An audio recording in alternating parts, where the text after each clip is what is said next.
Get it done. Degree of difficulty.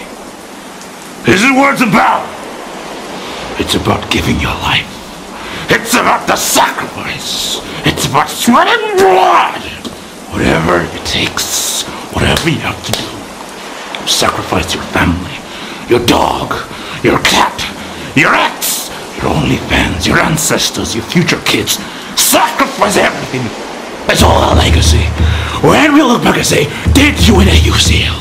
We don't care about a Carabao. We don't care about Copa del Rey. We don't care about any Vogel. We don't care about any of those crowds. It's about the UCL. This is the UCL battle, baby. This is the biggest game. The biggest game in club. We understand about it. We understand about it. We understand about government. But this is it.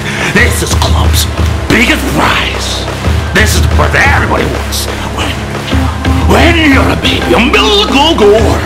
This is what you're about. You say, Mama, Mama, da da da. I want a new UCL. I don't want a new toy for Christmas. I don't want a new drink for Christmas. Da da, Mama, I want a UCL. Every child, every baby, the dream of UCL. This is what life's about. This is the meaning of life. What is the meaning of life? This is the meaning of life. The meaning of life is one thing. A freaking UCL! It pops out to Zidane! A moment of magic. Here's Pilla. Inzaghi. And we're here with Inzaghi again. Şut pozisyonunda. Şut ve gol! Edo. Olabilir mi? Oluyor! Mükemmel bir gol! Messi! Oh, set by Dina Camionzo! And mission impossible is accomplished! Ata kullandı bir defa! Gol! Tez attı golü! Carvajal, Cristiano Ronaldo prova, rete! Cristiano Ronaldo ha colpito, incredibile! Il mucchio, colpo di testa e Sergio Ramos trova il pareggio, incredibile!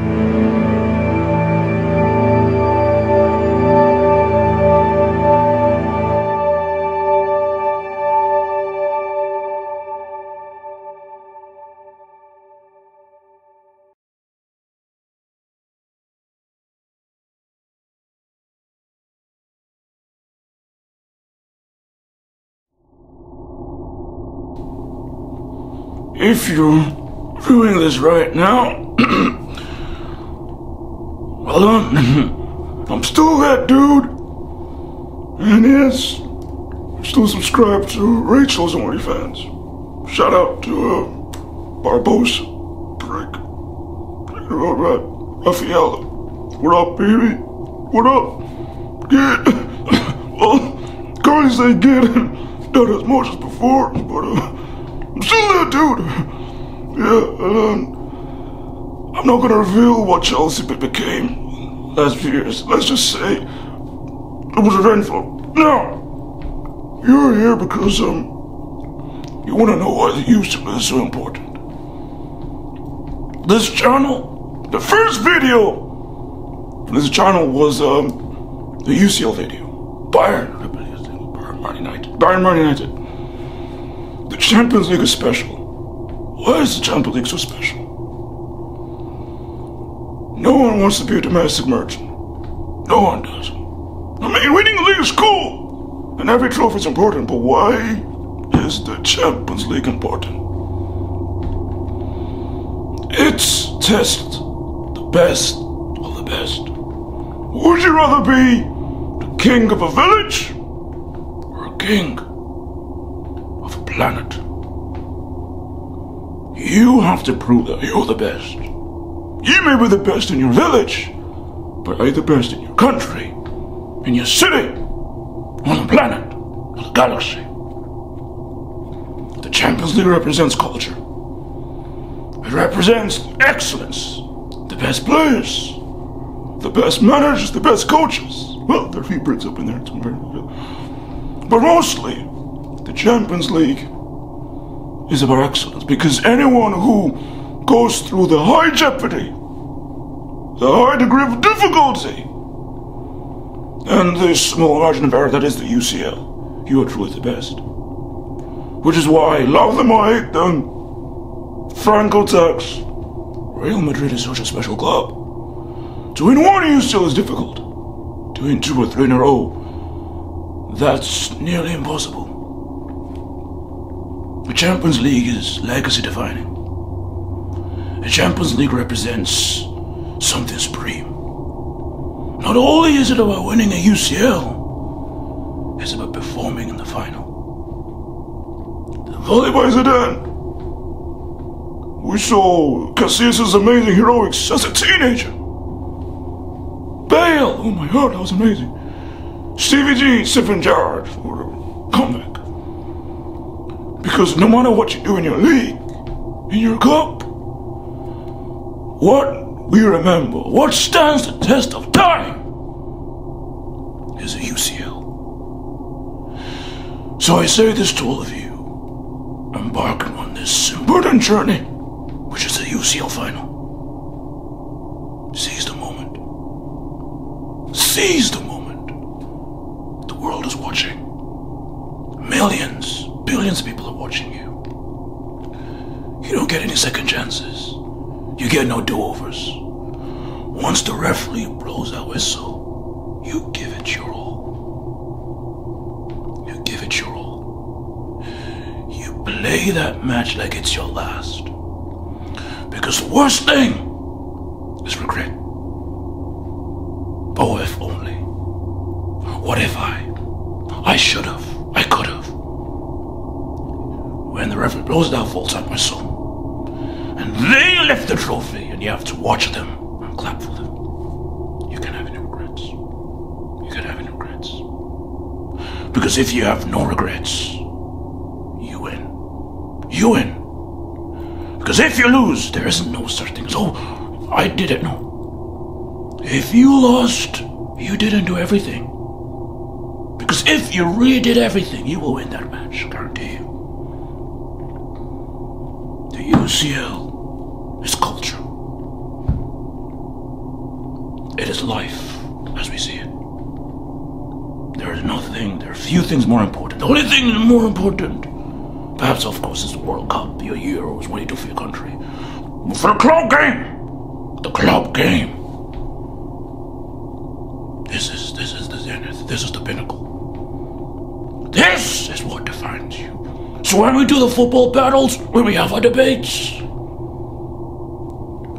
how many UCLs did you win? What did you do in the UCL semi? What did you do in the UCL final? Because Wikipedia doesn't lie. YouTube doesn't lie.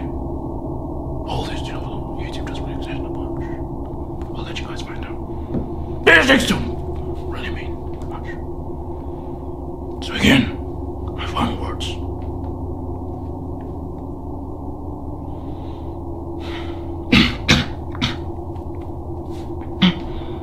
Allergies. Make it count. Make it count. And ensure that, by any means necessary, when the referee blows that whistle, it is you who picks up the gold medal. And it's you who lifts the trophy. Because as the great saying goes, you don't win silver, you lose gold. Win the UCL. Get it done. Get it done. No excuses.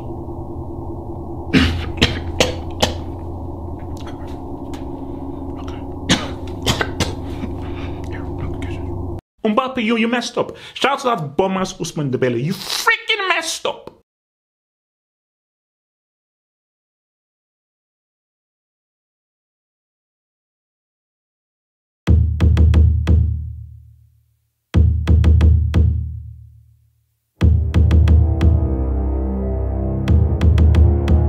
Losers!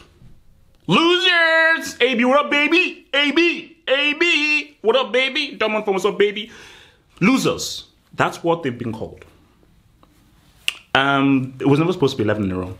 Yeah, I still feel away. We all still feel away. It was never supposed to be 11 in a row.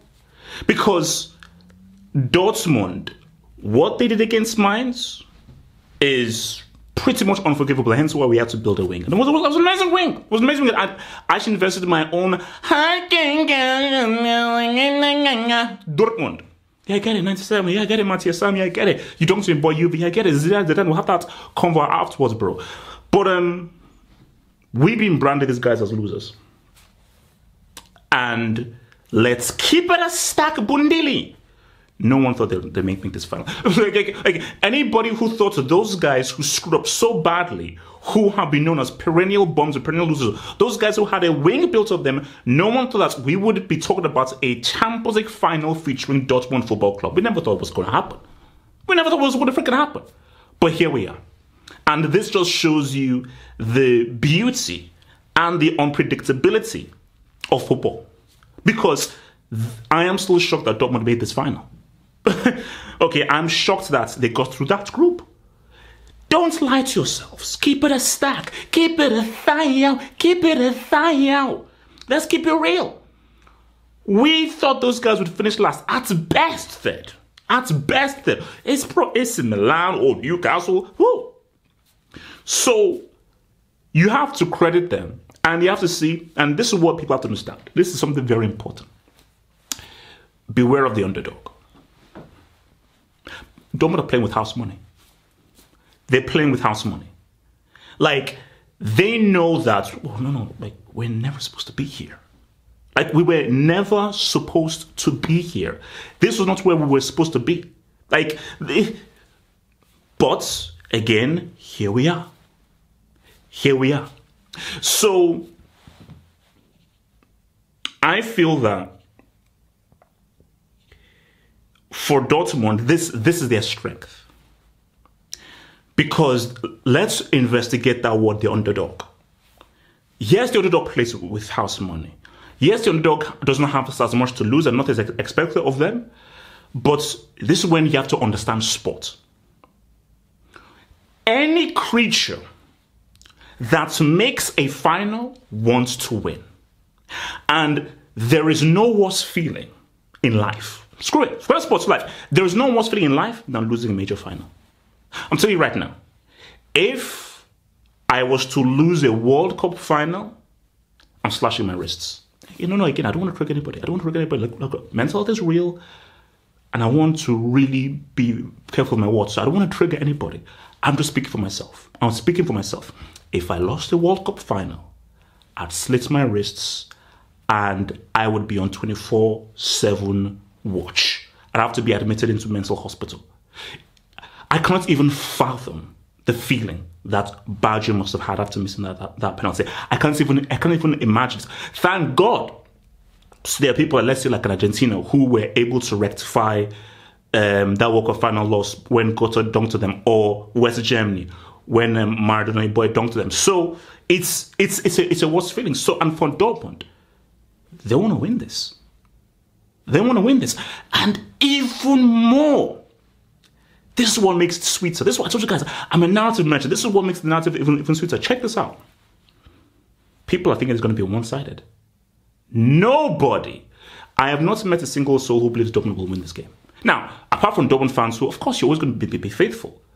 Outside of Dortmund fans, and shout out to your boy AB, I have not met a single soul who says, yeah, I'm going to put money on Dortmund to beat freaking Real Madrid for the first time ever in a UCL final. Because the last time Real Madrid lost a European final, your boy Fergie was saying what's up. And not Fergie at United, Fergie at Aberdeen. That is how long it's freaking been. So, the task ahead of Dortmund, it's mad. It's real. But again, and I have to stress this, fear the underdog. Fear the underdog. Because Dortmund know that we could create history here. Because if Dortmund were to win this, like, I can't even imagine this. I don't even know why we're doing on the stream, because we've had some amazing streams, like Messi leaving PSG, the freaking 8-2. We've like Chelsea, obviously winning the dunking on your boy Pep. We've the left streams. We've had some amazing streams.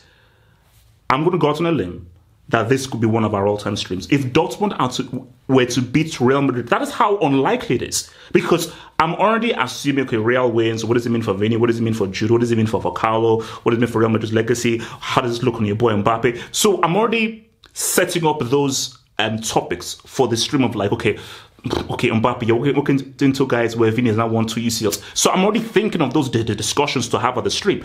I've not even fathomed a discussion of Dortmund winning. It's not even in my lexicon. I've not even processed even the possibility. That is how disrespectful we've all been, and me included. I'm guilty. Yes, I'm being very disrespectful, extremely disrespectful, because I'm like, no, Dortmund beating Real Madrid in a UCL final. Are you sick? But that's the beauty of this. Dortmund, they know this, and see, if you're Terzic, there's nothing to even say. There's nothing to say like, oh, cool. Like, all right, okay. Like, if you're Terzic, you're like, I don't even need to motivate these guys. That alone, the disrespect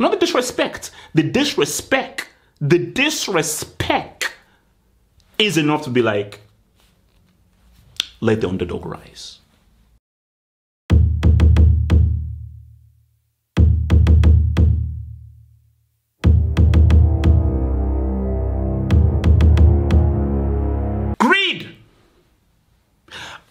There's a film.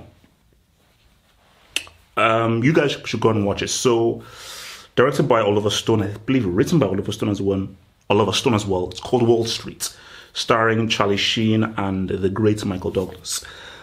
And there's like a scene, because really it's about, walking the stocks and just, that whole Michael's been like a stockbroker walking the stocks and just how, people are like sharks there.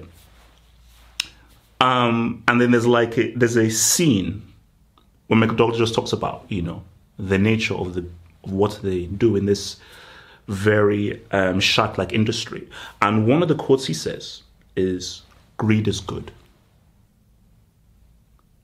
You see, when we've all seen Seven with Kevin Spacey, Morgan Freeman, and Brad Pitt. And obviously, they say greed is one of the 7 deadly sins. So greed is seen as a negative word. Don't be greedy, share. Be fruitful, multiply. Actually, no, so that's something different. Share the wealth. Don't keep things to yourself. Don't be greedy. Try and, if you have something and other people don't have it, and what you have is beyond what you need, share it away. Share it away. Don't be greedy. Don't keep it all to yourself. Don't want more than what you already need. So, 14, that's a lot. 14 is a lot. So if let's say half of you got 14 European Cups, because I think the next in line, I don't think it's even in double figures. I think the next in line is like 6 or 7 or something. So if I've got 14 of these bad boys, I'm Gucci, am I? Greed. I want to go back to Michael Douglas. There are instances where greed is bad, and greed is a negative thing, and that makes sense. But Mikey D is right. Greed is bad, but greed is also good. Greed can be good. In sports, greed is good. Greed is essential.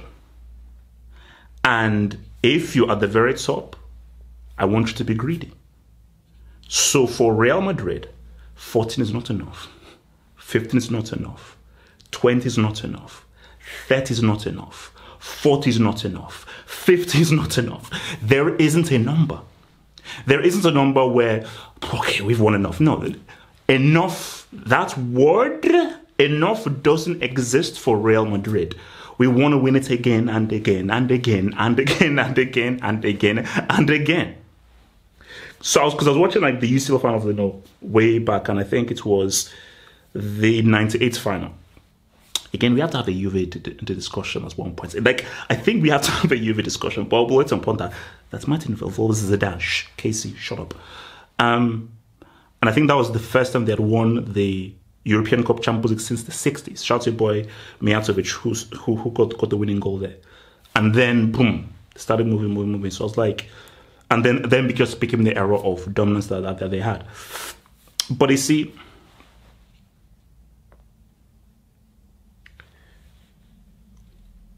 you don't, when you're a winner, it doesn't really get boring. It doesn't get boring. Like, you always want to win because it's an addiction. Like, it's a drug. Like, shout out to Blue Man, shout out to Heisenberg. It's a drug. So for Real Madrid, it's like, no, this is now a standard. If you come to Real Madrid, you're expected to win the UCL this year, next year, the following year. And when you don't win the UCL, that's a failure. You see, for other clubs, when they don't win the UCL, unlucky, better luck next year. It is what it is. It's quite hard to win the UCL. For Real Madrid, not winning the Champions League, the hardest competition in club football, for Real Madrid, not winning a UCL is seen as a failure. So can you now see what we're dealing with and the kind of club we're dealing with and the kind of standards we're dealing with here? So I repeat, greed is good. Greed is good. And for Real Madrid, they want that 15 badly. Oh, they want it so badly. Because again, this goes for any team. Same with Dortmund. No one wants to lose a final. Nobody wants to lose a final. And this is the trick. So people know, okay, 14 years. The moment the referee has blown that whistle, Real Madrid's brain will be like, oh, we've not won any UCLs before. Like this, they will play it as if this is the first time we're winning this UCL. This is our first go at it. That's the mindset. So make no mistake, you're not, and this is where it gets scary. Dortmund, you're not facing the 14 UCL champions. No, you're facing a team who is hungry to win their first. See, like, that's like a bit of a mind warp, a mind trick there. But Real Madrid are going to play this final as if they're trying to win their first UCL. Now, of course, it will be the first for your boy Jude and for some other guys. But for Vini, for Nacho, for Toni Kroos, name all of these guys, they're going to be playing it as if this is our first and we want to win it. Because again, please, guys, please hear me when I say this. Hear me when I say this. Winning trophies is an addiction. And it is an addiction that you can't get rid of. You can't get, it's the worst drug. You, like, once you get a taste of the UCL, once you get a taste, once Pep got a taste, feed me, baby. Oh, babe. Ah! That's what's it like. So, addiction, UCL, 15, and more. There is no soul that is going to put any money on Dortmund getting the win. I'm not putting one single coin on Dortmund getting the win. So no one believes that you can win.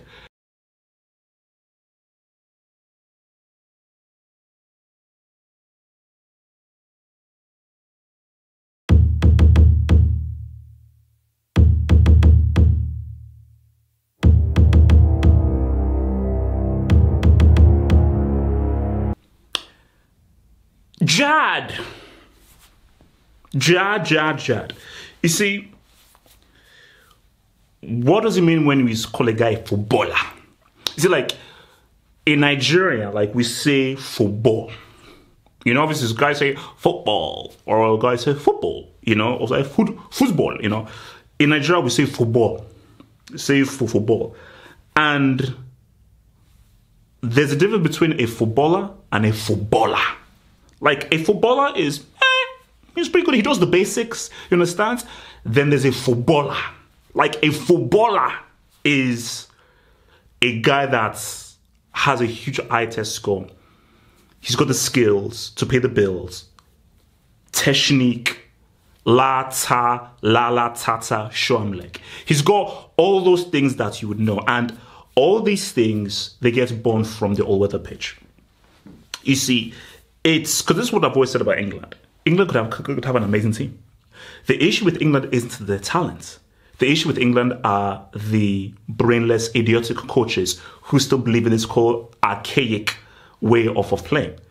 Because if you go to streets of South London, North London, East London, if you go to these all-weather pitches, you see some of the most amazing football players that you've ever seen. But most of them, they go off and just do another sport, fall out of sports, or just don't really take it seriously, because when they now go for scouting, the coaches don't pay them, or the coaches don't really appreciate what they're about. Like, I'm sorry, England missed out on Joe Cole. If England understood football and appreciated footballers, you build a team around Joe Cole. Joe Cole is your number 10. Joe Cole is your Totti. That is your Iniesta. That is your Messi. That is your Okocha. That is the brain. That is your superstar. But they never appreciated what Joe Cole was, and just turned him into just another serviceable player. And this is what it is. Sancho, essentially, he is that dude. Because this is a guy that he understands and he gets it. But football is complicated, guys. Football, it's complicated. That's why all these data science and data nets trying to turn football into a science. No, you can't. Football will never be an exact science. It's complicated, and I think the beauty in football is in its imperfection and its unpredictability. Because how does that guy that we saw in his first stint at Dortmund do what he did at United? It doesn't make sense. Because we all saw what he was at Dortmund. I said, no, this guy's a fantastic player. And we all saw his amazing performance in that first leg in the CL knockout against PSG when they had Neymar and Mbappe. And just how incredible he was in that number 10 position. So we know the talent is there. We know the skill is there, but at United, it did not work out. But he's come back to Dortmund and he's found himself. Because you see, anybody who's played football at any level, it's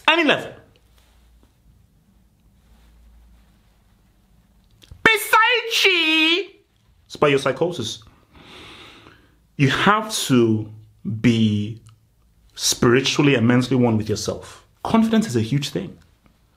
Without confidence, you can't play. You know, all those games that the great Messi had where he did not play well, he didn't just lose his talents. He didn't have the confidence. He didn't have the belief. He was not one within himself. Once you're one within yourself, internally, spiritually, then your talents can now say what's up. Your talents cannot say what's up without you in your mind being that dude. It's like in the Matrix. When, like, Morpheus says to Neo, like, the body cannot live without the mind. Like, he says that, you know, your mind makes it real. So the mind is pivotal to anything that you do. Talent can be talent without the mind. So what we've seen for Sancho here is that he's been won. And there's a Sancho narrative here, guys. There is a insane Sancho narrative, because who would have thought that he would be pivotal in helping Dortmund get into a freaking Champions League final? And what makes it amazing is this is the perfect game for him. Because Real Madrid are an attacking team. They're a direct team, and they're a team that wants to play with you toe-to-toe. And they're a very schizophrenic, jazz-free team. So the stage is perfectly set for Sancho to show himself. To Sancho really express himself. And it is just so fitting. Because yes, he's probably not going to go into the Euros. But the game is at Wembley. And he's going to be there at Wembley, in his own home country, in a Champions League final. You could not write this stuff better. Like, it is perfect. And if you're Sancho, you know that this is a rare opportunity that you're given. It's not enough just to play well. It's not enough just to play well. And guys, you know where I'm going with this. It's just not enough. Play well. Now, let's say Real Madrid win. They win 3-1. And Sancho is amazing, and Sancho even wins man of the match. Hey, you did your thing, you did the best that you could, and you showed up well individually. It's a final. And there's a trophy there. That's the goal. The goal isn't to be the man of the match. The goal isn't just to wear any medal, gold or silver, no. The goal is to wear a winner's medal, that's gold, and to lift up that trophy. And for Dortmund to do that, they'll need Brands. They'll need Hummels. They'll need the full crook. They'll need Adeyemi. They'll need several of these guys. They'll need Kobel. They're going to need Sancho. And Sancho knows that he's crucial to this. But again, Sancho could do something incredible here. Like, again, we are in legacy-defining territory. Like I told you, I was watching the UCL finals. Mijatovic is a big deal. People say, okay, what's that guy? He was the guy that scored the winning goal that gave Real Madrid their first UCL win in freaking decades. UCL finals are legacy-defining. Say which one's about, Bale, this, what do you... Bale scored an overhead kick in a UCL final. That happened. He scored an overhead kick in a UCL final. One of the greatest goals in UCL final history. He is goated for that. That's... You can't forget. A UCL final is the biggest stage in club football. No one cares about that Bombers FA Cup. No one cares about that Bombers Copa del Rey. No one cares about that Bombers DFB Pokal. No one cares about that Bombers Copa Italia. Those are Bombers trophies. Okay, with all due disrespect, those are Bombers trophies no one cares about. When I said, oh, what happened in the FA Cup final in the year 18... No, we're not doing that. No one is searching, oh, FA Cup final 94, oh, Copa del Rey 1992. No one gives a damn about that crap. It's about the UCL final. That's what we watch again and again and again. Man, remember what he did in that UCL final? Man, remember Messi's performance, Javi's performance, Cristiano's performance, Hazard. Okay, all right, okay. Sancho, you can etch your name. Because if you etch your name, who cares what happened at United? Who cares? This is the biggest stage, Sancho. It's the biggest stage. It's a UCL final. It's a UCL final. You perform, you lead the door. Let me break it down to you in simple terms, because I'm just blabbering on. Let me talk straight. Jadon Sancho, if you inspire Dortmund to a UCL final win over the greatest club in history, I can't put into words how much that could define your legacy. The discussions we would have will frighten me. So Sancho, you could be at the cusp of one of the greatest feats in history, because you're facing pretty much an unbeatable force. Guys are saying that, no, Dortmund... Guys are saying you're just there to make up the numbers, man. That, yo, just stay there, get beats, F off. So it's like, you could do something crazy. And here's the thing. I don't know whether he will. I can't predict the future. I don't know if he will. He's got the ability. He's got psychology. And there is no greater motivator than, I want to prove the haters wrong. Woof. Woof. Like, that's one of the biggest motivators in life. Oh, you thought I was done? You thought I was finished? I'm going to prove you wrong.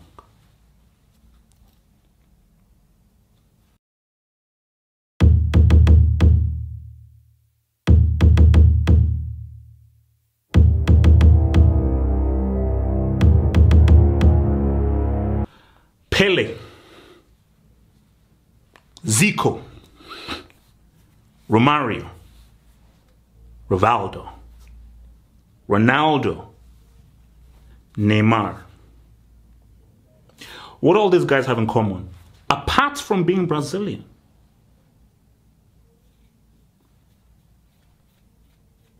talents, natural talents, prodigies. Now, specifically on Ezekiel, but I think if we're going to be specific, Pele,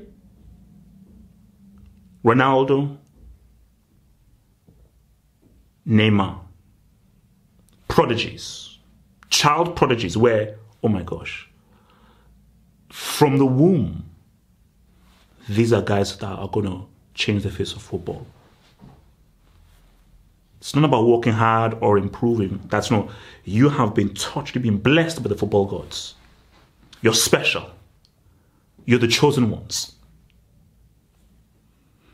Vini doesn't fit into that category. He doesn't. Vini isn't a chosen one. He's not a prodigy. He's not that special talent that is going to define a generation. So Vini's journey has been an interesting one. Like every Brazilian has been star that people have talked about from early on. They're like, "Whoa, okay, bro. Let's even go down the pecking order with all due respect. Danielson, Jalminia. Go look at clips of Jalminia.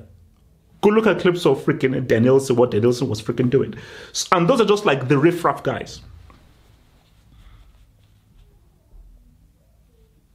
Garrincha. So Vini, he is on a different path. And his path is far more admirable than Pele, Neymar, R9. Woo! Have a what? Huh? Listen to what I'm saying. I didn't say it's better. I didn't say it's greater.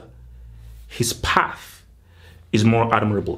Who do you admire more? The child who has all the talents and all he needs to do is just pretty much work hard a little to fulfill his talents, or the child that doesn't have as much talent that needs to work extra hard, put in a lot more time to even come close to that level? The guy that has to put in extra work, I admire him more because he's got to do more. He's got to apply himself more. Oh, and there are those who say, you ain't going to amount to anything, bro. No, you don't have the talent. Oh, no, you're not good enough, bro. Oh, no, you're not as good as your contemporaries.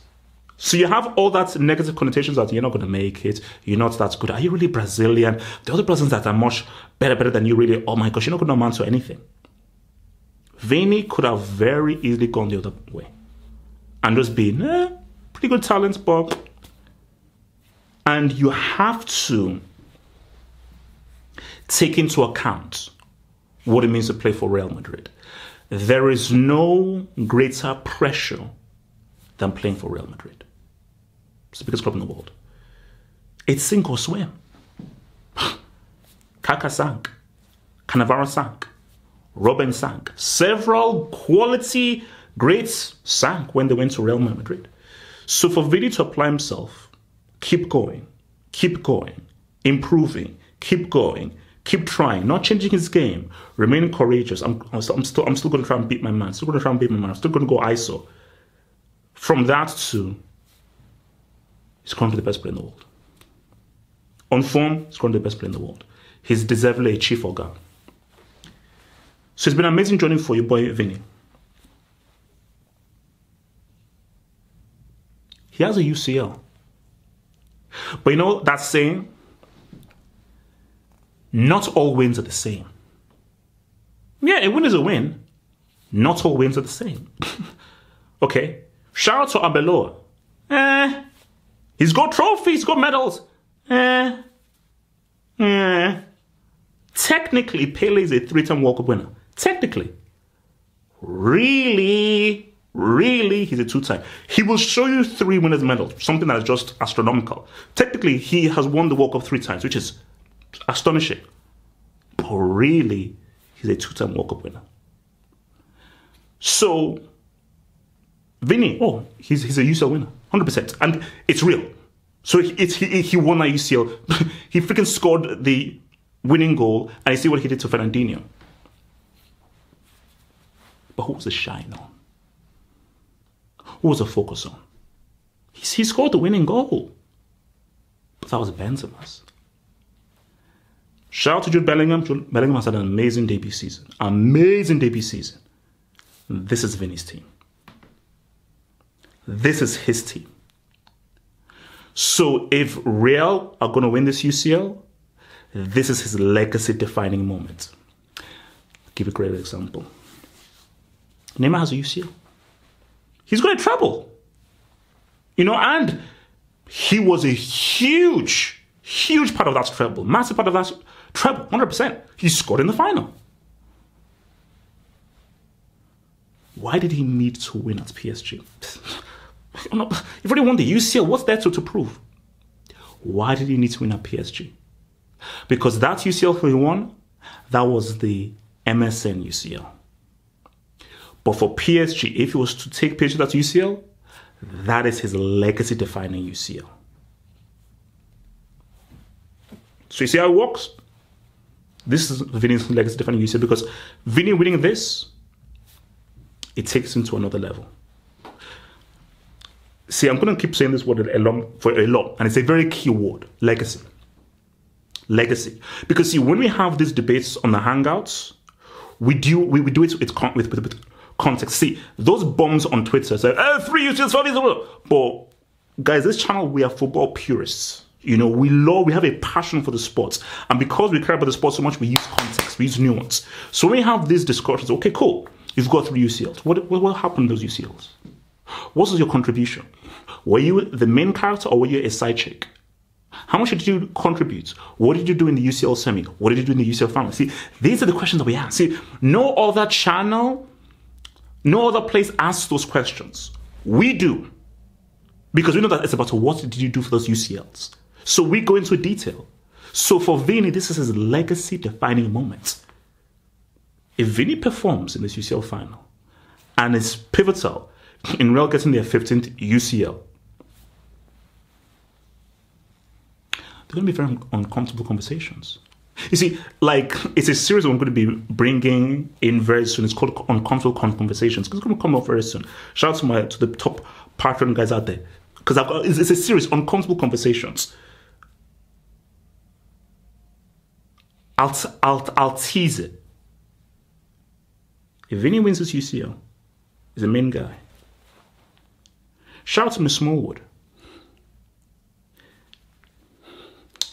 Is 2 more than 1? Is that still the case in math? Or is this, I don't know, maybe it's changed. But is 2 more than 1?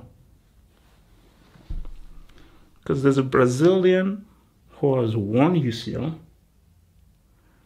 but another Brazilian will have 2 UCLs, being pivotal in both of them. It's scary. It's scary. Like I told you, it's scary. But if we don't have these uncomfortable conversations, who else will? As a channel, it is our duty to have these very uncomfortable conversations. We have to have it because no one else will. So we've got to do it as a channel. It is our responsibility as the #1 football community to have these uncomfortable convos.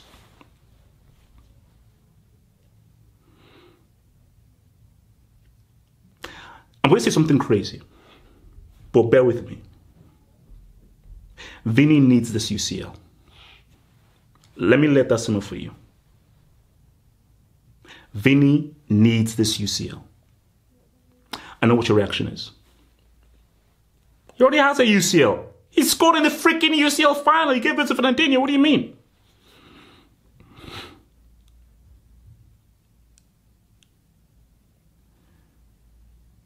Winning a UCL as a main guy is very important.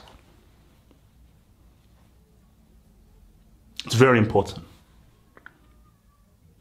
Because we're trying to build a Ballon d'Or case. Now, the Copa America is difficult, and we'll deal with that later on, so that's something difficult. But we're trying to build a Ballon d'Or case. And in order to build a Ballon d'Or case, he needs this UCL. Now, it gets complicated based off of the Euros and the Copa America. But the best chance for us to build a Ballon d'Or case is winning this UCL, being a main guy and performing in that final. Because if that happens, all right, we've got something to work with. Now, let's not try and deal with Brazil and Copa America. But at least we've got a great foundation. We've got a really good foundation. Let's see what happens in the Euros. Let's see what happens in the Copa America. So he needs this UCL. He needs this UCL for his legacy as an individual. Not as a member of Real Madrid, for his legacy as an individual. This UCL, without a Benzema in sight, as the main character and main superstar, as the face of this team, he needs this UCL. If you're Real Madrid, you've got to be arrogant and disrespectful.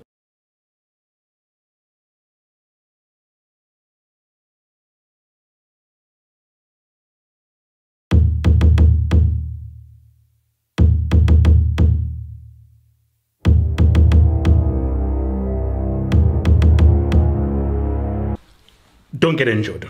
Let's just start there. Like, don't get injured. Please don't get injured. So jinx, anti-jinx, full jinx, don't get injured.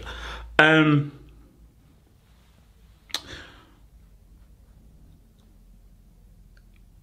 didn't feel sympathy for Dortmund when they wet the bed against Mainz. But there was one guy I felt sorry for the most. Everyone else, nah. Marco Reus. Marco Reus being so close to a first major title for Dortmund, that was painful to watch. And the Marco Reus story is interesting because let's take it way back when. As he burst into the scene, and again, people who've been watching the football huts during the early 2010s, I said at that time, so 11, 12, 13, it's like 12, 13, 14, I said Marco Reus is the best attacking midfielder. In terms of a midfielder breaking from midfielder and really attack-minded midfielder, he's the best in the world. This was pre-De Bruyne. So De Bruyne was nowhere even near or close onto the scene. I was like, no, this dude, 2012, 2013, 2014, this is the guy.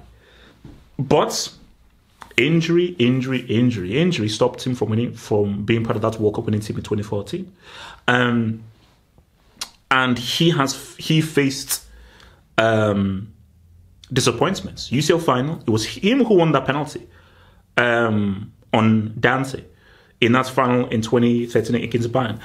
And Kagawa left, Hummels left and came back, Götze left and came back and then left again, Lewandowski left, Gundogan left, so many people left. Guerrero left, but he stayed. He remained, and he has really seen the metamorphosis of Dortmund from one of the most exciting teams in the world under Klopp to now a team that's just pretty much been altered. And he's been there for a lot of beatdowns from Bayern and the great L and great disappointments. That was, of course, the founder of the Bundesliga season a few seasons ago. So he's been through it. And see, I don't want to say deserve. Deserve may be too big a word.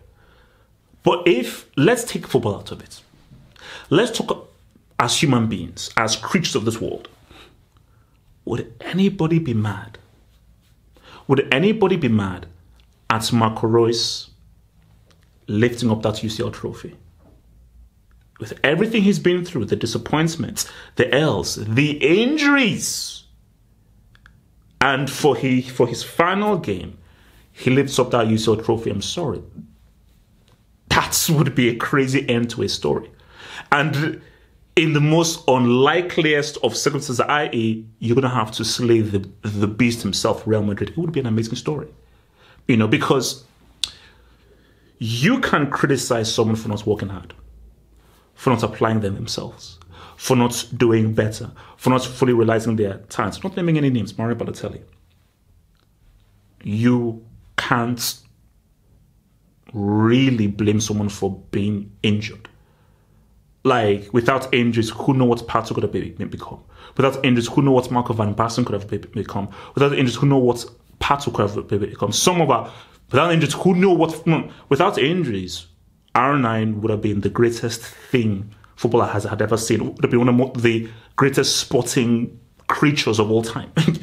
So you can't blame people for injuries. And I think without injuries, we will talk about Marco Reus as being one of the best attacking midfielders of his generation, 100%. 100%. Because as we love De Bruyne is amazing.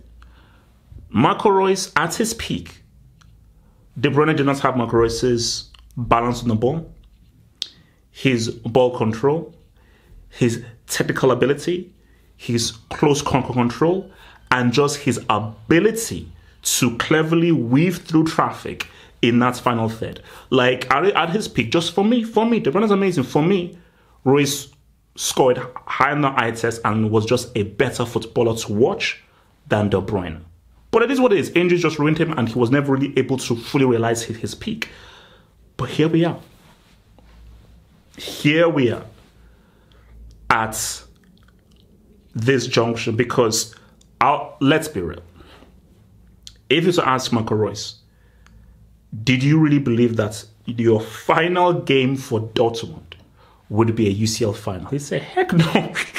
That's why it's so crazy.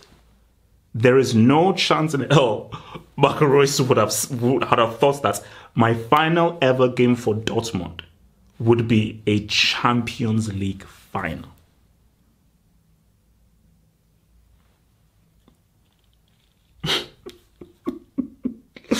I'm not an emotional guy, but even now I'm now being slightly tearful here, because it won't happen. It won't happen. 1-1. Extra time. 121st minute. Free kick just outside the box. Marco Reus bends it top corner. You know that's a movie? Like, that's a movie. That literally is a movie. Marco Reus scoring the winning goal. That could be one of the craziest stories ever. It's not happening. This is just for argument's sake, just for story's sake. But that's if he was able to pull that off. If he's able to pull that off.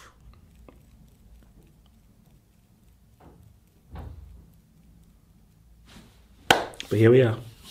But we'll see. We'll see. But again, what if this guy finishes his career with a Champions League?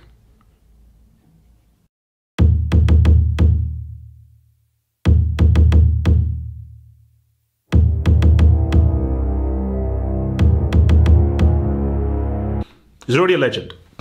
He's already a legend. I believe it's 4 UCLs, I think it's 4 UCLs. I think it was there in 2014. So 2016, 2017, 2018, and of course 2022. 4 UCLs. Legend. Has done amazing things, and he's been part of arguably one, you could argue, the greatest UCL midfielder ever. We could make an argument. Because that's midfield three of Casemiro, Kroos, and Modric. Which other midfield three or midfield combo has more UCLs? So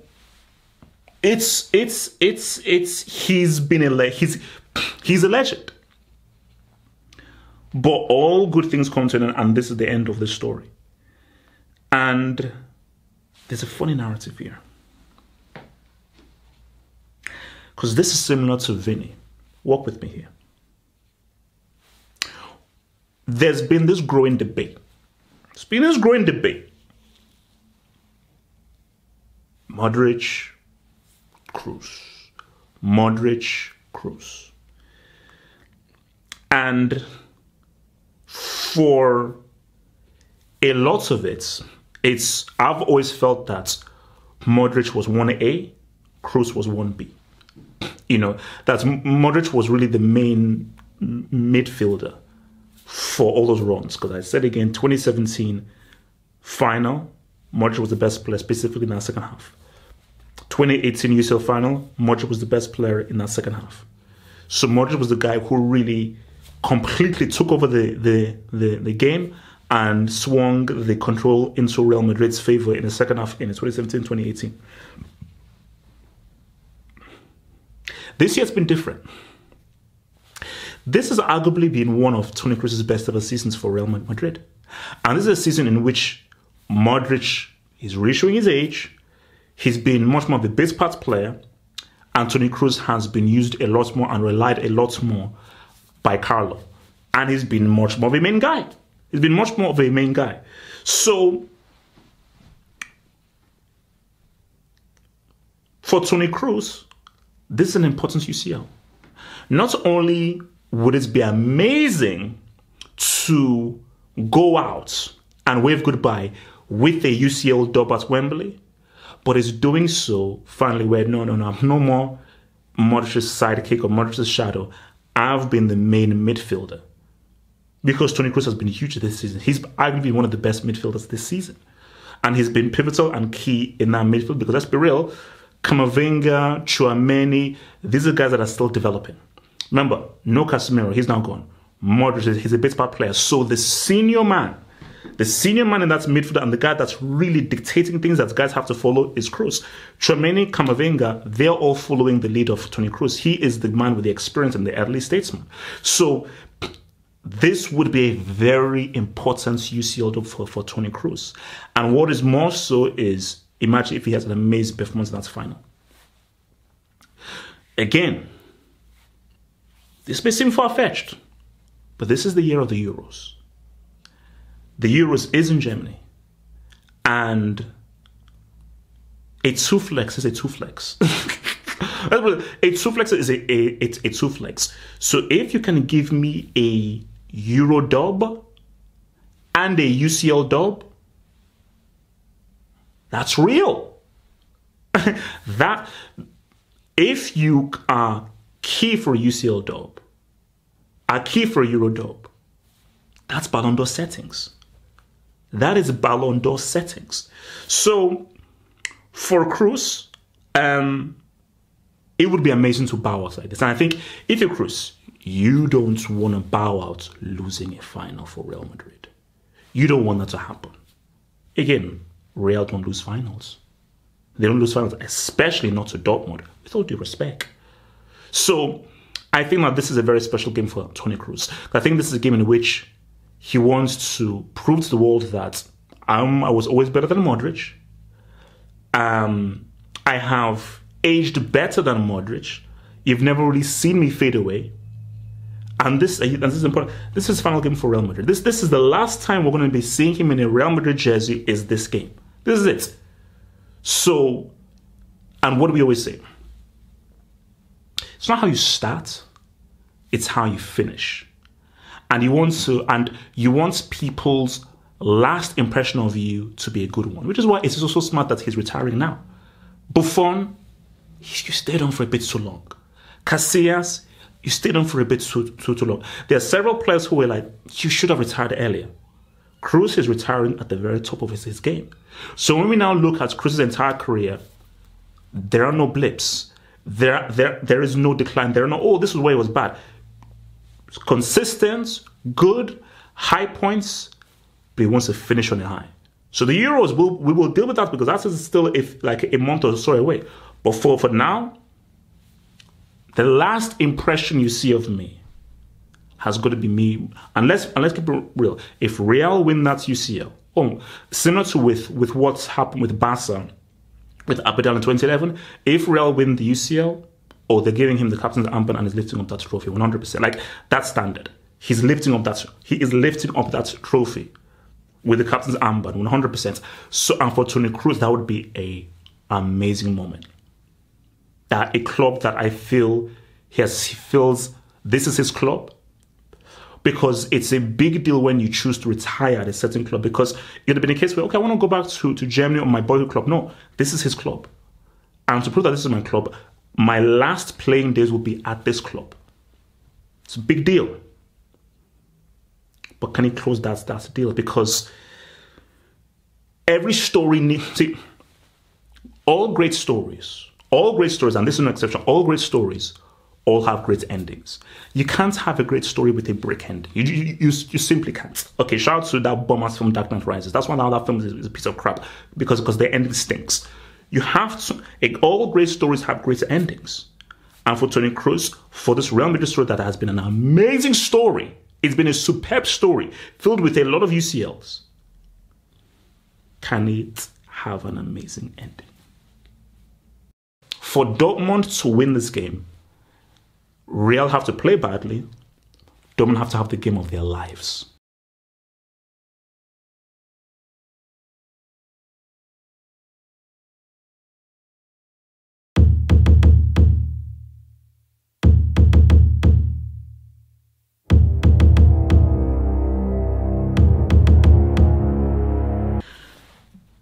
Rookie. Now, that may seem harsh, because he does have more experience than your boy Javi. But up against the guy he's going to be going up against with, he's essentially a rookie. There is a photo, I believe. There's a photo out there of him being in the crowd in one of Dortmund's games, being a fan. So this really is like the fan became the manager. All he has on his resume is a DFB pokal. We don't even need to talk about what his contemporary is up against, because his contemporary has UCLs, league titles, cups, and crazy.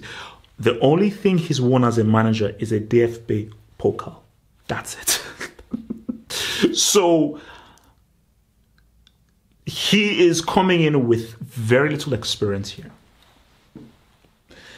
And when you just look at the kinds of guys he was up against, whether this was a Pioli, I was going to say Luis Enrique twice, a Simeone. He has gotten the better of some very experienced tacticians. And you see, what we have to realize here is Dortmund were not supposed to get through that group. Dortmund were not supposed to beat Atletico Madrid over 2 legs. Dortmund were not supposed to beat PSG over 2 legs. Though, for so many of these games, they have been the underdogs. They have been the guys that were unlikely to win. So when you are the inferior team, a big reason you win has to be down to the coach. You see, when you're the superior team, yes, the coach makes a difference, but really, because you've got better players, those players, they pretty much decide the game. When you have an inferior team, it is heavily dependent on strategy and tactics and team play. Because if you don't have the individuals, you can't rely on individuals. You have to rely on what you can do with your team and your system. I'll give you a good example. I believe it's Otto Rehagel. I believe his name is, I think it's Otto Rehagel, German coach for Greece. Greece had no business winning those freaking Euros. And especially against a Portugal team that's had a Figo, that had a young, amazing Cristiano Ronaldo, and I believe they had like a Manish. They had no business winning that freaking Euros. But the reason why they won was strategy, tactics, team structure.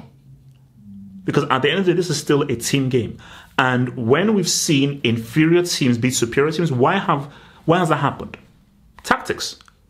There has never been a case where an inferior team has beaten a superior team based off of individuals and individuals doing something magical. It has pretty much always been about tactics and strategy and how they've functioned as a team. So for Terzic, he will feel that, yes, I'm going up against Don Carlo, the king of the UCLs, who may now break a record in the UCLs. I understand this. But he's going to believe in his ability. And you see, going into this game, Real are not have nothing to worry about tactically. They're going to just do what they have to do. So everything is about Terzic and what is your approach. Because he has to have a tactical plan of stopping Real Madrid and trying to exploit them. Terzic, I'm sure he's not naive enough to think that, oh no, we'll just play a game, we'll believe in a game and let's go. No. You're in a final. You've got to try to win a final. Like, what did Mourinho say? I don't play finals, I win finals. And the whole point of a final is, what strategy do I have to win this game? Not to play well, not to compete, not to try. What strategy do I have to win this game and get this Dubinsky?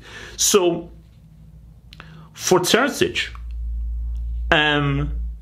this is his biggest moment of his career here. Like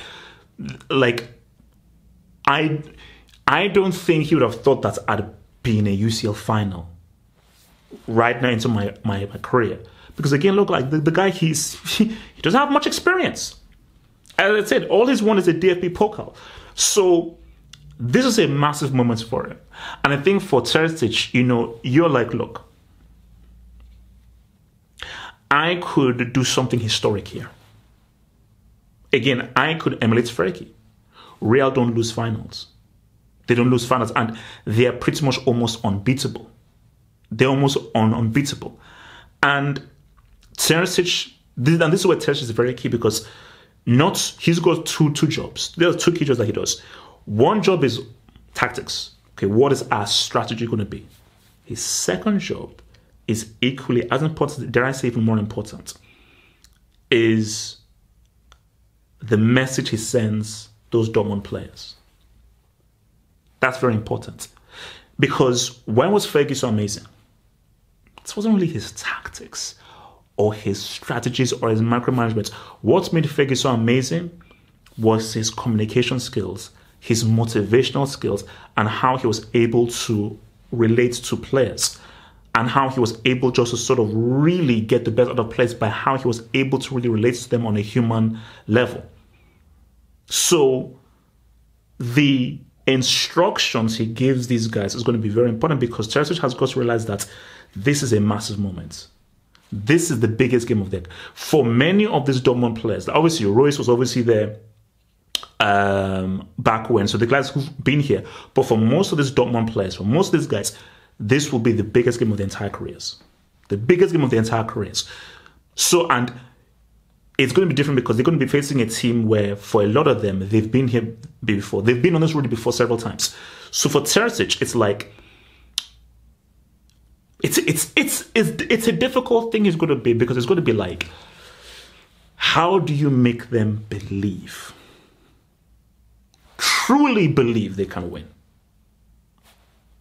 You see, it's because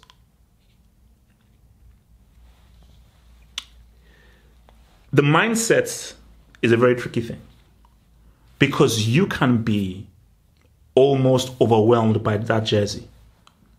Because again, when you step onto that pitch and you see that jersey, you know what that jersey is. That, like, I'm looking at that jersey right now. Like, that jersey has won a lot of stuff. That jersey has won a lot of stuff. So it could be very easy to be blinded and to glaze that jersey and be enamored with that jersey and be like, oh my gosh. So Terzic has got to get through to these guys that you are on equal footing.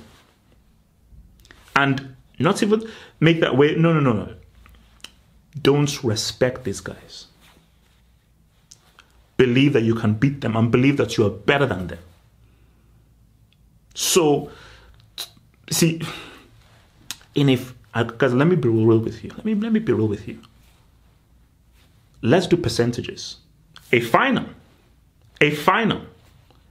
is 40% tactics, 60% psychological. I may even say 7% psychological, 30% tactics.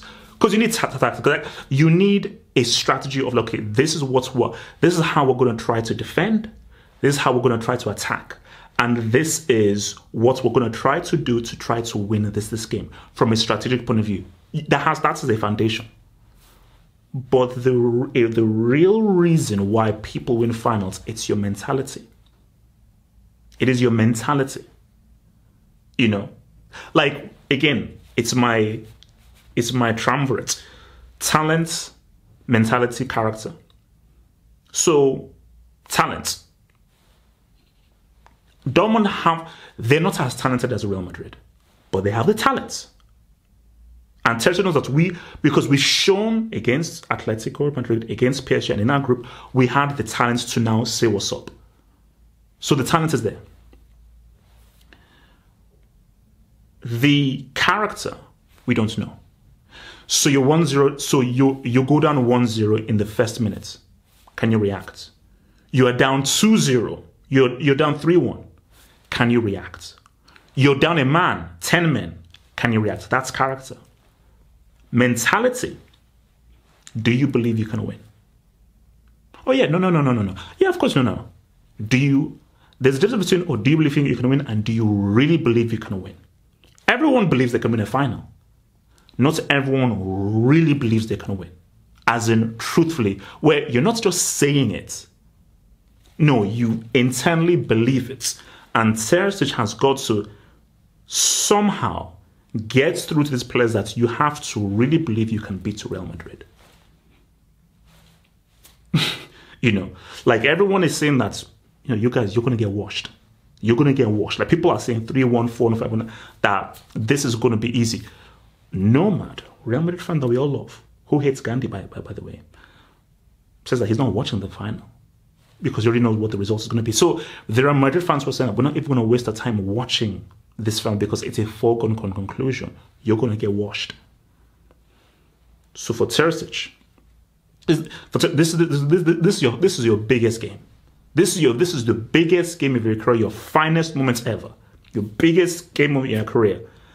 And the close fans, they still remember how badly it felt losing to Bayern Munich in 2013. But I think the biggest thing for Terzic, beyond just his strategy and tactics, which is going to be very key, his biggest thing for him is, how do I make these players believe? How do I make these players believe?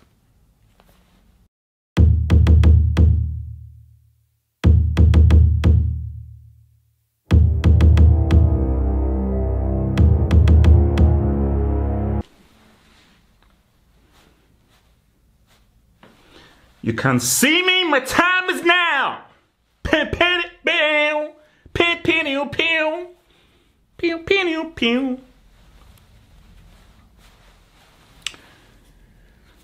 What's this? 1, 2, 3, 4,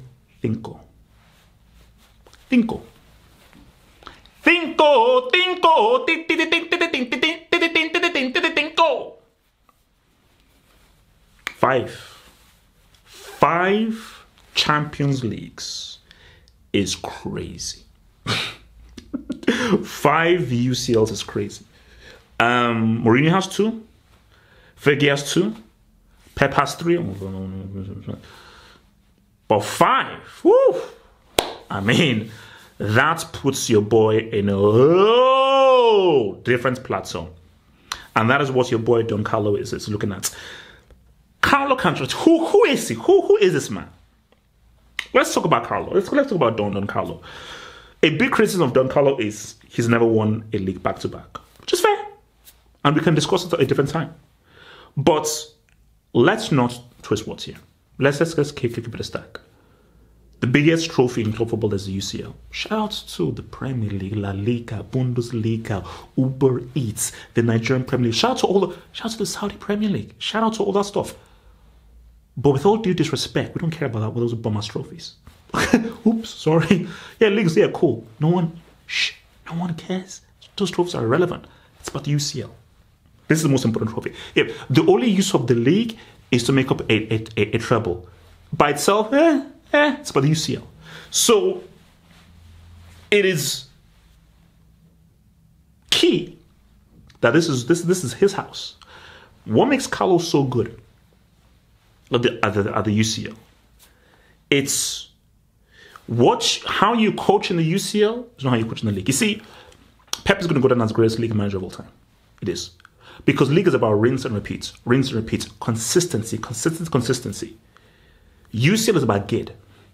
There is no more GID competition than the UCL, or the World Cup, or the Euros, or the Copa America, or the AFCON, or the Asian Cup. But with what we're dealing with in the UCL, it's about GID. It's really about GID. You lose, you're out.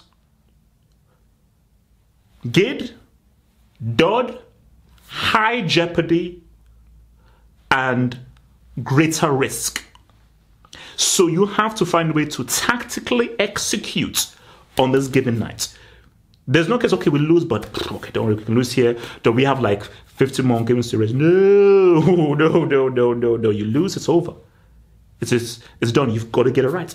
And what Carlo proved with AC Milan, what he proven with Real Madrid, is he is the king of this competition. Because he knows in any given situation, subs to make, changes to make, tactical switches, a particular approach against a particular opponent. He knows the careful things to do to execute. And it's very funny because Carlo is adverse to the modern manager where it's about micromanaging, data analysis. No. Carlo is old school. Carlo is about trust in the talent. Trust in the talent. I'm going to give you a blueprint. I'm going to give you overall basic instructions. You're the talent. We're not here to watch me. We're here to watch you. Okay, we're not here to watch Carlo Ancelotti. I know he's a manager, but we're not here to watch Carlo Ancelotti. We're here to watch Vini, Bellingham, Diaz, Fede Valverde, Rudiger, Tchouameni, Toni Kroos, Carvajal, Mendy. Those are the guys that we're here to watch. So for Carlo Ancelotti, he's always been about trust in the talent. There's pressure on Carlo. People say, well, there is pressure because Carlo knows that he is at the cusp of his history. At the cusp of history, because 5 UCLs is insane for a manager. That is insane as a manager. That is 2 more than the next dude, which of course is your boy Pep. So 5 is crazy. But there is an expectation here. People expect Real Madrid to win. And Carlo knows, he knows a little about expectation and not meeting those expectations and the fallout of those expectations, because we all remember 05. Like, even before a ball was kicked, Kaká, Shevchenko, Seedorf, Pirlo, Nesta, Maldini. Oh, this is done. What's Steve Finnan? Vladimir Smitsa. So, Carlo knows that this, you are heavy favorites. You're expected to win. There are fans of yours who they're not even going to watch this game because they believe that, oh, it's done. We are finito. This is finished. This is done. So there is that slight pressure there. But for Donny Carlo, it's what do you say to these players? It's funny. If you're Carlo, there's actually nothing you have to say. Because you've trained, you've given instructions, you've gone over routines, you've taken Jude aside, Vini aside, and given them specific instructions. Rudiger giving him instructions, Lunin him giving instructions. But at the end of the day, we're Real Madrid. You know what time it is. I see. That's all he needs to say. 4 words. Actually, I think that's a few minutes. You know what time it is. 6 words. 6 words. You know what time it is. You know what time it is. There's nothing more needs to be said.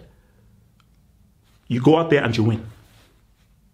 You go out there and execute. And that's where it now goes back to Carlo's management and coaching. A final isn't complicated. And that was Pep's mistake against us in the 21 UCL final. A final isn't about, okay, so we do this tactic and a strategy here, but okay, let's not think because it's a big game. No. In a final, less is more. Less is more. A final is pure good. It's pure. There is no more good situation than a final. Because it's a one-off game. You win, it's over. You're like, okay, we win this, and then we have to now go to a second leg, or if we win this, let's not think about the next thing. No, you win this is it. This is it. Shout out to Michael Joseph Jackson. This is it. You win this, that's it. This is the Dubinsky. So, For a final, it is about the individual. So for Carlo, it's about Vini. Go out there and win me this game. No. But no. Forget about tactics. No. Go out there and just win. Win. You don't come off that pitch unless we win. So all that Carlo will be drilling into their head is win.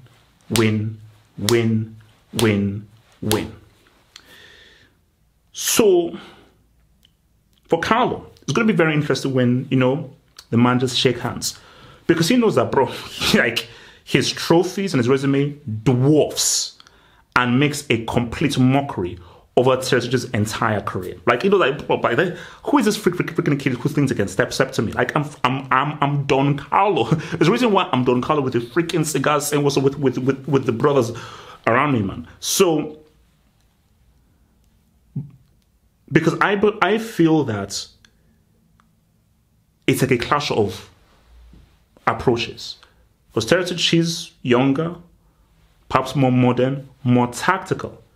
Carlo, he's more cerebral and much more about communication and the interpersonal relationships with the players. So they're from different schools of thought.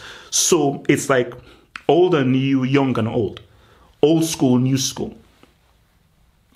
But for Carlo, this could be a huge moment. Because again, we go back to the great managers. Who are the great managers? And people will say, well, for the great managers, it's about what you do in the UCL, what you do in the league. It's about if you've won a treble, and that's it for me. Technically, it's all trophies matter. Okay, ATM, all trophies matter.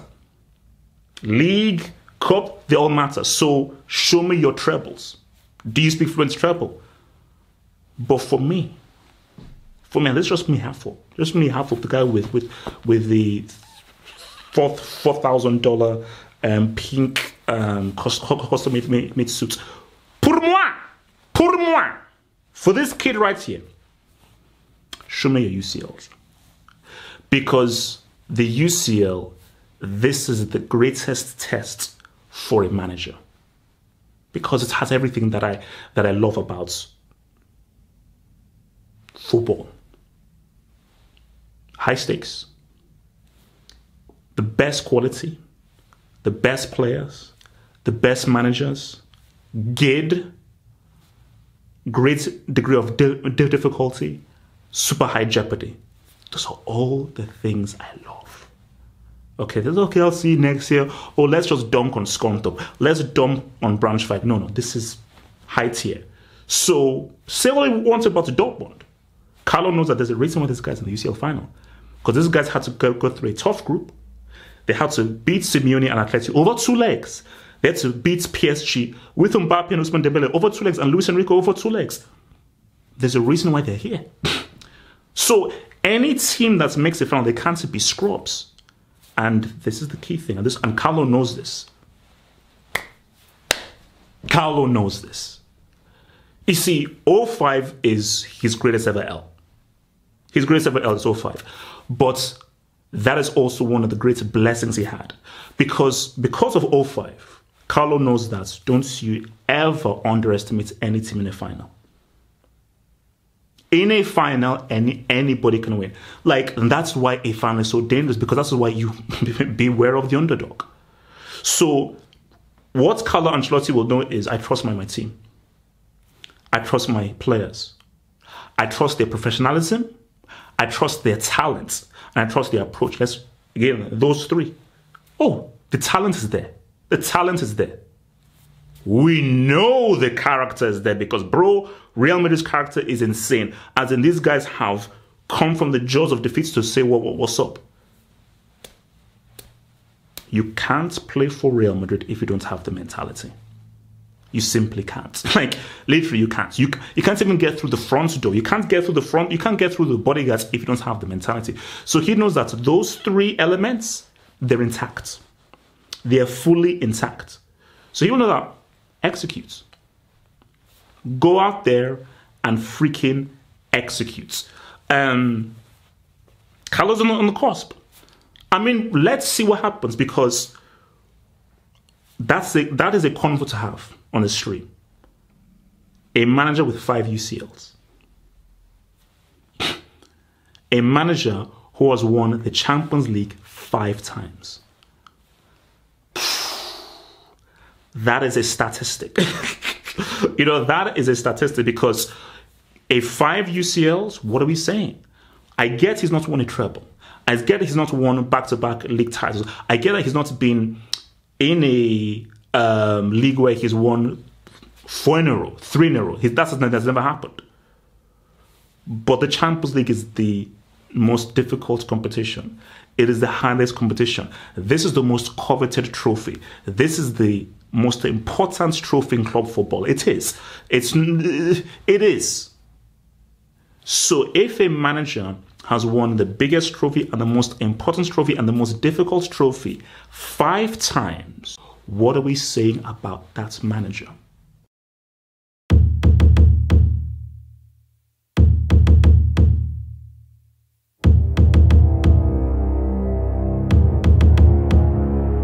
Get real! Get real! Get real! Guys, well, we're here. We're here. You see, this final was maybe one that people didn't really want. What did we want? PSG against Real Madrid. That's what we wanted. Let's give it a stack. Mbappe, you messed up. Mbappe, you messed up. Shout out to that bum-ass Usman Dembele. You freaking messed up. You messed up, you freaking bum. I mean, I ain't calling that guy who's in me, right? I tell you, bro, I'm going to call you the hospital merchant, bro. Okay, yes, you're going to sleep in that dumbass brick academy. But what we want is not always what we're going to get. Guys, bro, I'm still pissed we didn't get that Brazil-Argentina semi-final. I'm still pissed that France went into that freaking Euro final when Pogba's freaking cookie. Your label is flat freaking, yes, it's better than freaking De Bruyne. But we're here. Now, on one hand, you're like, Real Madrid, 14 UCLs against bombs who can't beat freaking minds at home. Bro, Real Madrid, Los Blancos against guys who had a freaking wing built on them. It's insane. There is a very hard argument for Dortmund. I'm going to keep it. I'm going to be real as a mother. It's hard. I told you, I'll be real. There's going to be a very, say, half up. There's a nuke. Nuclear war. There's a nuke pointed at your cranium. Right here. There's a nuke. There's a nuke pointed at your brain. Give me an argument for Dortmund or I'm going to nuke you. Easy, chill, relax. We're friends, we're family. So you're going to nuke me. Don't nuke me. Nuclear deterrence. Cold War, Russia. What's it called? Red Wall is what it is. Cold War, Trotsky. My response would be, check this out. It's going to be hard. I'll be with you. An argument for Dortmund to say what's up, it's going to be hard. It's going to be hard. Because I don't know how they win this.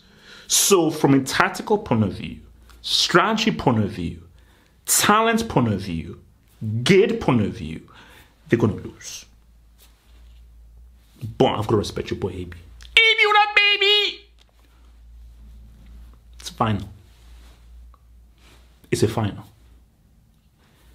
If this was a UCL semi, UCL quarter, they'll get pissed on. I wouldn't even bother watching the game. The thing about a final is it's one game.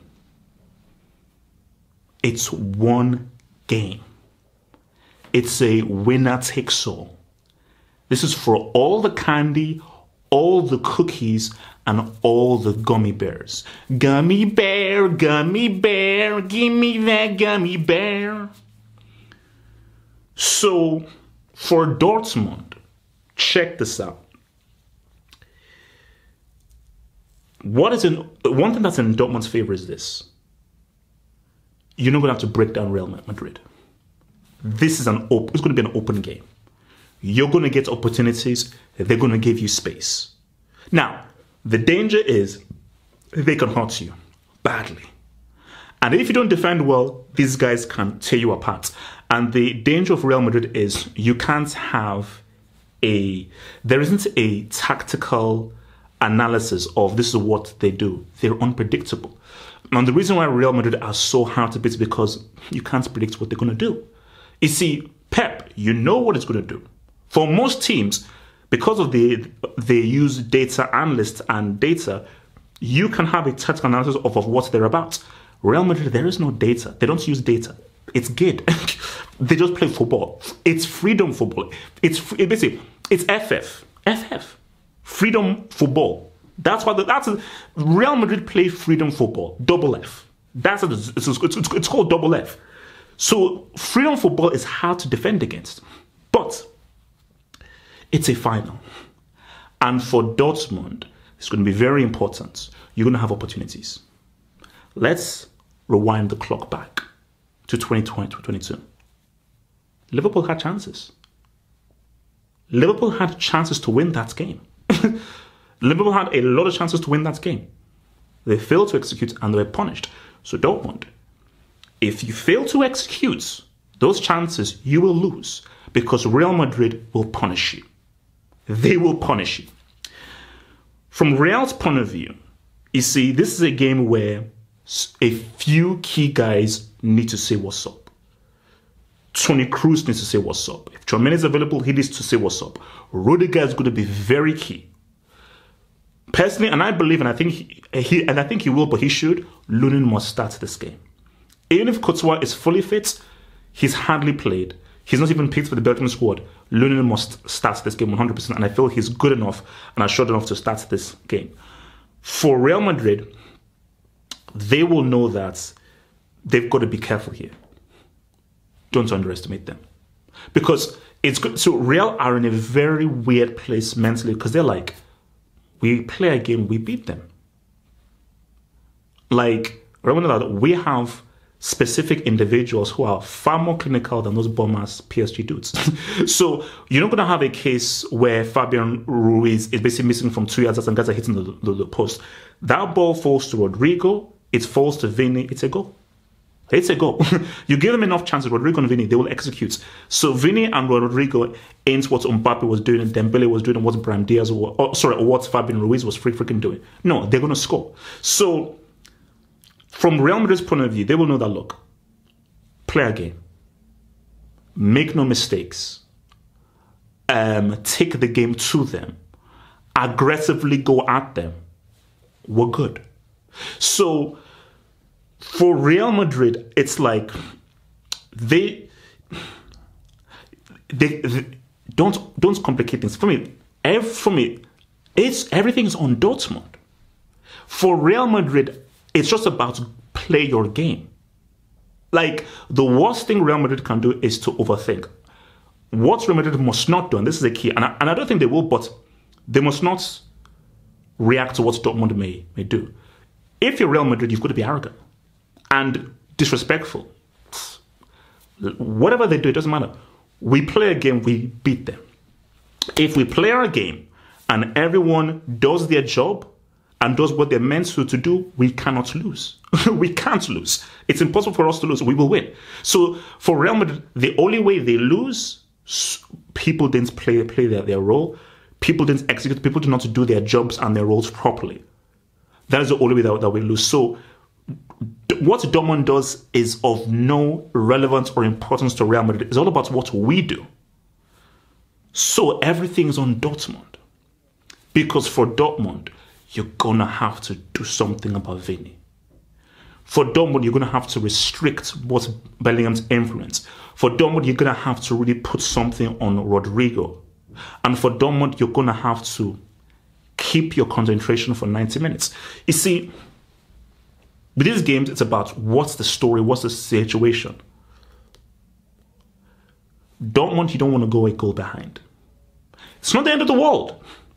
But going a goal behind is, I'm not sure whether Dortmund have the character to react. Specifically, if it's an early goal. Now, the worst thing for Dortmund is if they go a goal behind with like 15 or 10 minutes to go. If they do that, I'm not sure that they've got the mental fortitude to not react. Now, if Dortmund go ahead, that's another test of character and perhaps mentality. Because Real Madrid are the comeback kings. Real Madrid are not done until you blow that whistle. You have to destroy them to get rid of them.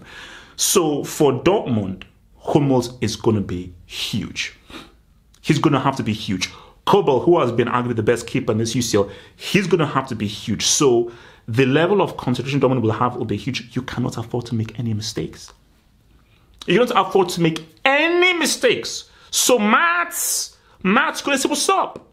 Mats, you gotta say what's up. Because Vini knows how to dance. Vini knows how to do the Machanino. That's why it's called Vini Jnr. It's called Vini Jnr. Vini Jnr. So, Hummels, you're the leader of that defense. You're El Capitano. So they hold their lead. So Schlotterbeck, all those dudes, they all follow you. They all follow you. And this is a guy who I feel should have gone to the Euros, Brandt. I think Brandt is going to play a very crucial role because the transition is going to be key. They're going to be specific transitional plays. So for Brandt, who is the guy that links the midfield to the attack and can bring in a full crook, that can bring in a Sancho, what he does in that transition is going to be very important. And I think for Brandt, he will be like, okay, you're not going to take me to a Euros. I'm going to miss out on a chance of going to the Euros on a home soil.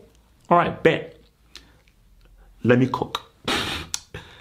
So he's another guy who may say, I have also something else to prove that I'm not freaking dude. So if, again, Real Madrid's approach, play your game. If Real Madrid play their game, they win. If Real Madrid don't play their game and Dortmund fail to execute, they still win. So that's the danger here. Dortmund can't play badly. Dortmund have to play well to win. Real don't have to play well to win. That's the danger. They don't have to play well to win. So there's a massive uphill battle for Dortmund. They're the dudes that have got to freaking. They've got to ice skate up a hill. Remember Blade? They've got to find a way to ice skate up a freaking hill, which is hard, by the way. You can't ice skate up a hill. It is what it is. So from Dortmund, the approach is going to be very key because what do you do? Do you sit back, absorb pressure, and then counter? Do you go toe-to-toe? Or do you go balance? So these are the different things and different methods that Serie has to go through here. But it's a UCL final, man, and the stage is set. Personally, for me, I don't want this to be a beatdown. Like, I'm hoping and I'm praying this isn't Liverpool Spurs, which is the worst UCL final that we've ever seen. Ever. It's been the worst. Where Tottenham, there was no point in even turning up there. That was an embarrassing display by a team in a UCL final.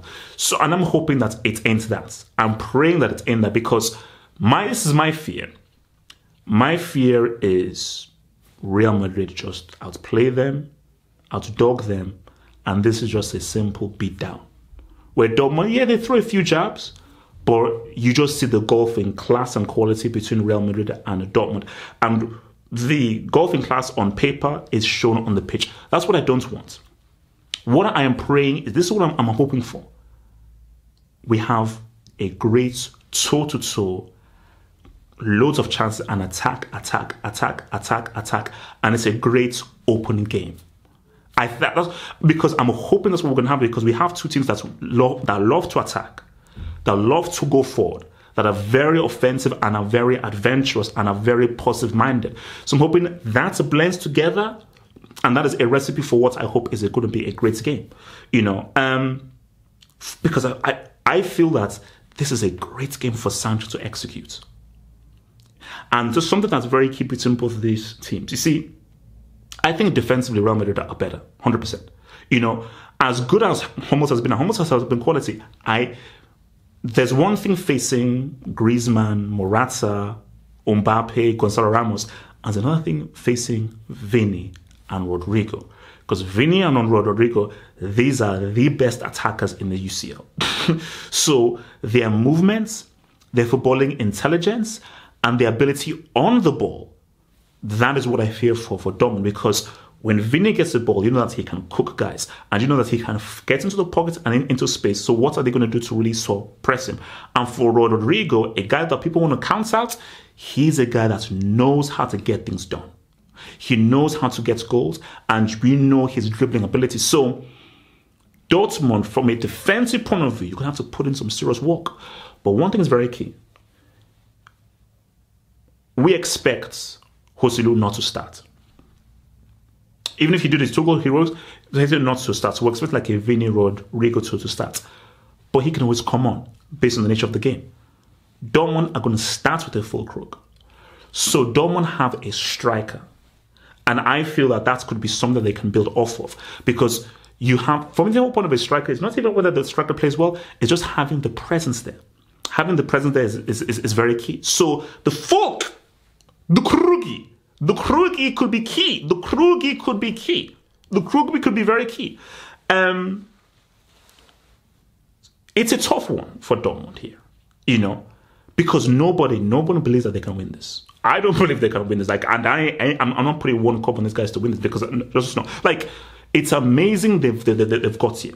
It's amazing that they've got here, but you're facing a team who don't lose finals, a team who've won this competition 14 times, and you're facing the best player in the world in Vini, one of the best upcoming players in your boy Jude Bellingham, and a UCL GOAT in Carlo Ancelotti. So there is, and in my opinion, arguably the best defender this season in Rudiger. So it's like there is so much that is counting against them. Stats. It's very difficult for me to see. Like, for Dortmund to win this game, Real have to play badly. Dortmund have to have the game of their lives. Dortmund will have to have the game of their lives, and Real are just going to have a really bad day. So put it this way, it's going to have to be similar to the 2022 final, but Real will be even worse. And when Dortmund get those chances and they have those 1v1s, they score. If Dortmund waste their chance and opportunities, there's no chance for them winning. So they have to execute, you know. So again, I am praying, please let it not be 3-0 after 20 minutes. Because I do have a fear that by halftime, this is over. That by halftime, this is like 3-0 by halftime. You know, and the worst thing is if Real score early. Like within the first 2-3 minutes, Real scoring, I just feel psychologically be hard for Dortmund to recover. Because I think if Real score early, they're going to score again. So it is imperative Dortmund not concede early. But for Real Madrid, man, I just feel that all they need to do is play their game. Don't attack. And I think for me, for Real Madrid, I think what Carlo will probably say to them is, it's going to be a different approach to like Man City. I think go on the front foot. Aggressively go on the front foot and aggressively attack these guys. Go at them and take the game to them. And I think Carlo will say, get the early goal. Don't leave anything into that. Don't even let any kind of hope creep into them. Grab and snatch any hope they have of a Dubinsky early on. And we're doing that, get an early goal. So look, man, it's hard for me to give a case for Dortmund. It's hard. Like, as I said again to begin with, it's a final. It's a final.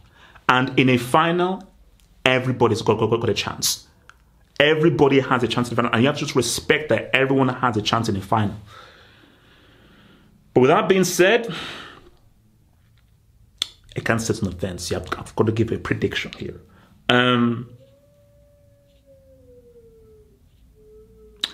I'm gonna say